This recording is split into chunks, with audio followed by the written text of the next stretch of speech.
नमस्कार. शासन जरा यूट्यूब चॅनल त्यांचं खूप खूप स्वागत आहे. तर आताच्या घडीची सर्वात मोठी ब्रेकिंग न्यूज म्हणजे अखेर राज्य सरकारी कर्मचाऱ्यांसाठी आली मोठी खुशखबर. राज्य सरकारी कर्मचारी वेतनात 10% ची वाढ.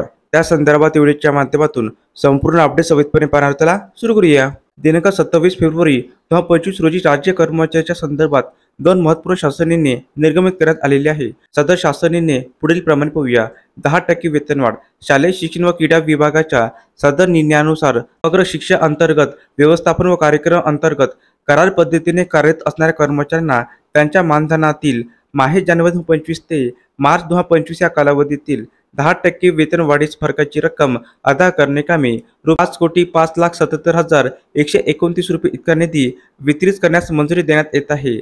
सदरचा निधी वितरित करताना वित्त विभागाकडून नमूद करण्यात आलेल्या अटी व शर्तींची पूर्तता होईल याकडे लक्ष देण्याचे निर्देश देण्यात आलेले आहे.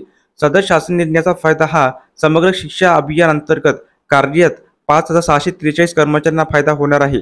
वाहतूक भत्ता वाढ. अपंग समावेशी शिक्षण योजना प्राथमिक स्तर अंतर्गत करार पद्धतीने कार्यरत असणाऱ्या दिव्यांग विशेष शिक्षकांना वाहतूक भत्ता लागू करण्याबाबत शालेय शिक्षण विभागाकडून निर्गमित करण्यात आलेला आहे. यामध्ये नमूद करण्यात आले आहे की समग्र शिक्षा अभियान योजना अंतर्गत कार्यरत असणारे जिल्हा समन्वयक, 52 विशेष तज्ज्ञ, समावेशी शिक्षक व 158 विशेष शिक्षक असे एकूण 216 कर्मचाऱ्यांना वित्त विभागाच्या दिनांक 20 एप्रिल 2022 रोजी शासन निर्णयानुसार वाहतूक भत्ता लागू करण्यास मान्यता देण्यात आलेली आहे.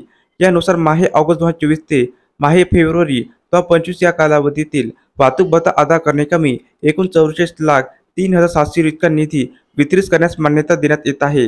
तर अशा प्रकारे राज्य सरकारी कर्मचारी संदर्भात अतिशय महत्त्वाची अपडेट या व्हिडिओच्या माध्यमातून आपण पाहिली आहे.